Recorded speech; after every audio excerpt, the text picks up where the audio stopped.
Écoutez, écoutez, mes enfants, comment ce vieux coquin de Kwaku Ananse attrapa le python. Il était une fois un village Ashanti sur les rives du Niger en Afrique. Hélas, hélas, un énorme nuage noir faisait peser sa menace sur les habitants du village, car un python géant vivait sur les berges du fleuve et dévorait bêtes et gens qui s'approchaient de l'eau. Parfois, il se laissait tomber d'un arbre sur un petit enfant, enroulait ses lourds anneaux autour du malheureux et l'avalait tout rond d'une seule bouchée. Ou encore, il emportait une chèvre, un mouton ou même une vache qui s'était approchée pour boire. Les gens se lamentaient sans fin. On en arriva à réunir tous les anciens du village et l'on décida d'envoyer un messager à Niam, le dieu du ciel, qui ne pourrait manquer de prendre pitié et débarrasserait le pays de ce serpent abominable. Lorsque le grand dieu du ciel entendit leur requête, il se gratta la tête et se mit à réfléchir. « Voyons, voyons, dit-il perplexe.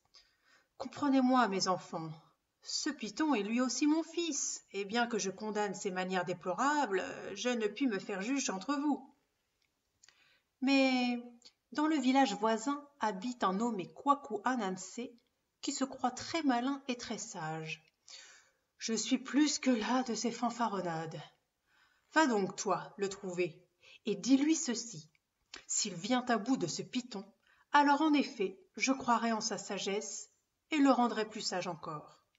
S'il échoue, il sera puni. » À son retour, le messager rapporta ces paroles, puis se dirigea vers le village voisin et se mit en quête de Kwaku Ananse, l'homme araignée.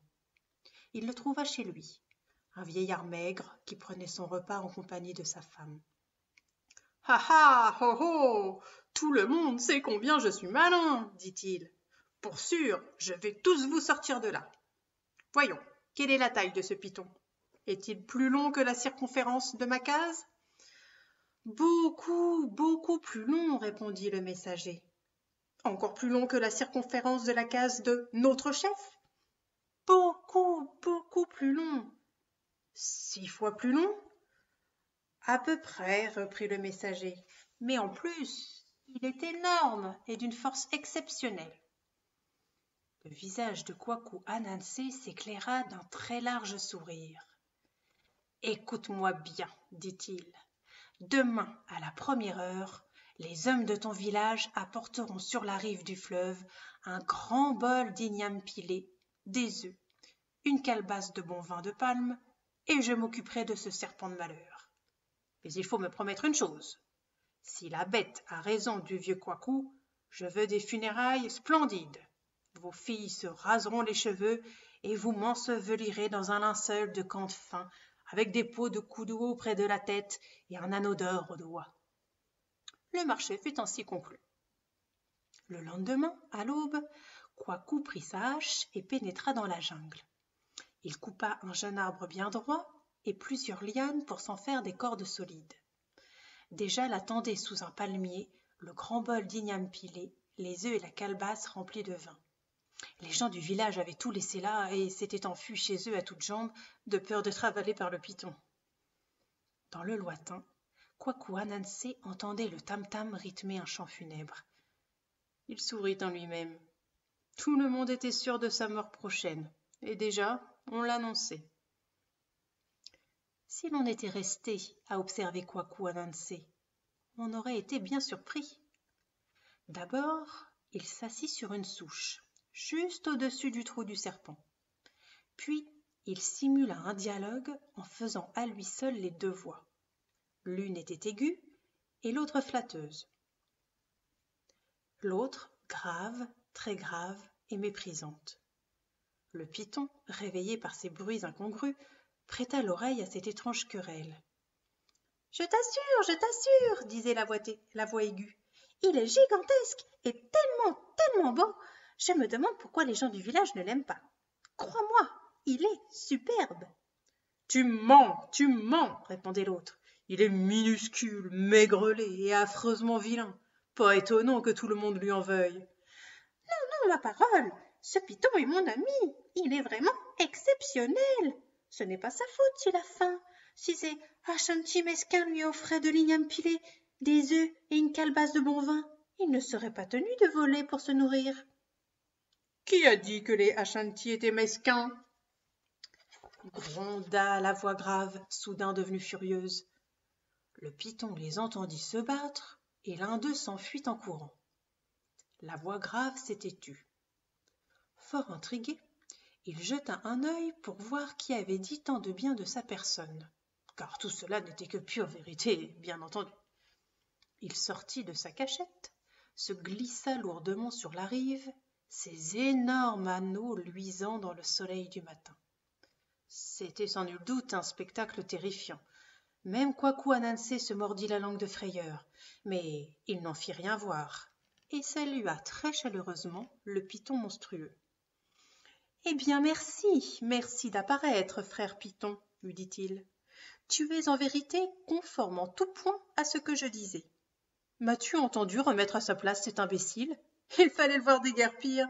Viens donc maintenant prendre le repas que je t'ai apporté. » Le python avait tellement faim après son long sommeil qu'il avala avec joie tout ce qu'on lui offrait. Lorsqu'il eut vidé le bol et la calebasse, le serpent remercia Kwaku Anansé et écouta avec ravissement de nouveaux compliments. Au bout d'un moment, le vieillard lui dit « Frère python, j'ai une faveur à te demander. Avec cet imbécile, nous n'étions pas d'accord sur ta véritable longueur. Il affirmait que tu n'atteignais même pas la circonférence de sa case. Et moi, je soutenais que tu étais bien 6 fois plus long. Veux-tu me laisser te mesurer avec ce tronc d'arbre? » Le python se sentait maintenant extrêmement las et d'excellente humeur, si bien qu'il accepta volontiers à cette étrange requête.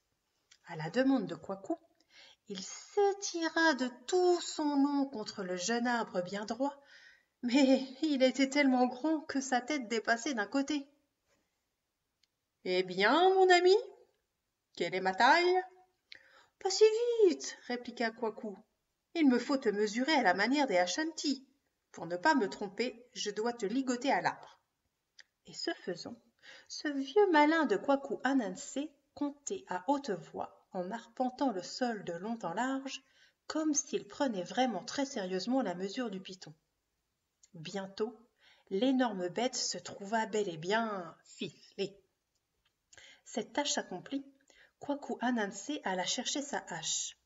Cette fois, le python commença à s'alarmer. « Allons, mon ami, lui dit-il, délivre-moi, ces cordes me serrent et le soleil me brûle.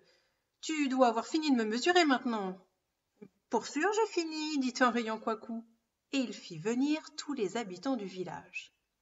C'est à peine s'ils purent en croire leurs yeux. Le monstre était là, ficelé comme un poulet à rôtir. Et clac, fit la hache de Kwaku Anansé, coupant net la queue du python. « Voilà pour le premier enfant que tu as dévoré, dit le vieillard, sans prêter l'oreille aux supplications et aux jurons de l'animal. Clac, clac, la hache tomba à nouveau, 1 fois, 2 fois, 10 fois, jusqu'à ne plus laisser que la moitié du corps du serpent. Et voilà pour le cochon que tu as mangé, et pour le mouton, et pour la vache, et pour la chèvre. » Chaque nouveau coup était accueilli par les acclamations et les applaudissements des gens du village. Bientôt, le python monstrueux se trouva débité en petits morceaux, et pour finir, clac, Kwaku lui trancha la tête tout net. Après avoir été récompensé par les villageois reconnaissants, Kwaku Anansé, l'homme araignée, tissa un fil pour monter au ciel. « Oh, Niam, maintenant, j'ai fait la preuve de ma grande sagesse, dit-il. N'oublie pas ta promesse. » Niam, le dieu du ciel, sourit. Il rassembla tous les guerriers de sa cour céleste et s'adressa à eux solennellement. « Admirez l'homme araignée, dit-il. Il s'est montré plus rusé que le python, et je dois tenir ma parole envers lui. Dorénavant, vous chanterez ses louanges. Telle est ma volonté. » Et il tendit à Kwaku Anansé une cassette d'or. « Prends ce coffret rempli de sagesse, lui dit-il. Tu y trouveras bien des ruses et des tours qui te seront utiles sur la terre. Et l'on racontera partout sur ton compte des foules de récits que l'on appellera Anansi sème les légendes de l'homme araignée. Le vieillard redescendit sur la terre avec le précieux coffret de Niam, et depuis lors, en effet, on ne cesse de raconter des histoires sur la remarquable ruse et l'extraordinaire sagesse de Kwaku Anansi, l'homme araignée.